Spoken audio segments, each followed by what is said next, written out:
Hey, salut à toi et bienvenue dans la cuisine de Clément. Aujourd'hui on va faire une recette hyper simple et rapide, une frittata de spaghettis, chorizo et tomates séchées. Tu vas voir, c'est super rapide et super simple. Pour cette recette, il va te falloir 125 g de spaghettis cuits, 4 à 5 pétales de tomates séchées, une boule de mozzarella, 200 g de parmesan, de l'huile d'olive, 100 g de chorizo, 150 g de coulis de tomates, 4 œufs, du sel et du poivre. Première étape de la recette, on va s'occuper de notre chorizo. Donc, ce qui est important, c'est d'enlever la peau. Hop. Ah, ça s'enlève tout seul, hein. Il suffit de faire une incision. Ensuite, je vais en faire des petits carrés. Donc, au lieu de couper des rondelles, je coupe des bâtonnets que je vais ensuite couper en carrés, tout simplement. Voilà. Hop, ça, je vais le garder de côté. Je vais prendre ensuite 5 tomates séchées, mais 5 pétales de tomates séchées. Je vais les couper en lamelles. Je vais les mettre avec le chorizo. Donc on va pas le mettre dans le mélange d'œufs, on va le mettre par la suite pour que ce soit très bien réparti. Je prends ma mozzarella que je coupe en petits carrés. Ça, je vais le garder de côté tout simplement. Dans un bol, je vais mettre mes 4 œufs.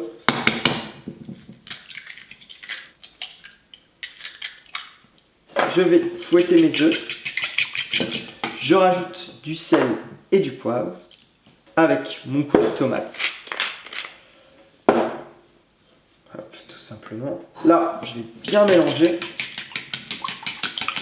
pour avoir une pâte homogène tout simplement. Je rajoute la moitié de ma quantité de parmesan, environ 100 g.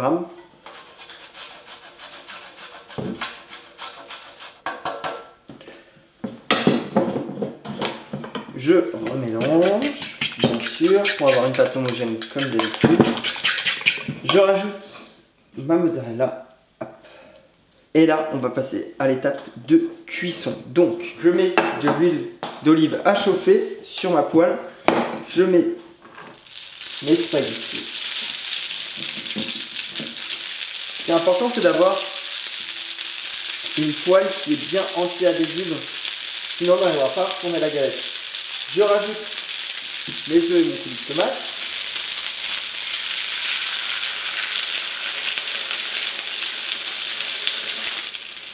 Voilà. Et là, on va laisser cuire pendant environ 10 à 15 minutes, plus 10 minutes, pour avoir une belle galette qu'on pourra ensuite retourner. Ça a cuit à environ 5 minutes. Là, je vais retourner, donc c'est la partie technique. Avec une assiette.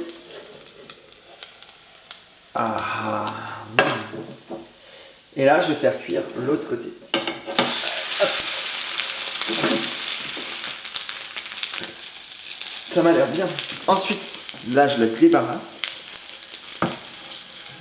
Parfait. Tout simplement, je vais mettre par-dessus le chorizo et mes tomates séchées.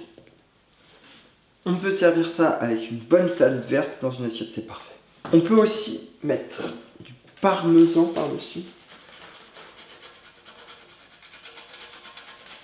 Perfecto. La recette est terminée, je vais pouvoir goûter et j'avoue que ça me donne quand même grave envie. Alors, c'est vraiment très bon. Avec les tomates séchées et le chorizo, c'est parfait. Un petit croustillant, des pâtes qui est légèrement grillée, c'est parfait. Bon, par contre, j'ai pris du chorizo fort et je le sens là. Wow. Merci à tous d'avoir suivi cette recette de la cuisine de Clément. Tu peux liker si ça t'a plu, tu peux même t'abonner. Mon Twitter, mon Instagram, mon Facebook, c'est dans la recette comme la barre d'infos. On se retrouve la semaine prochaine. Très bonne journée.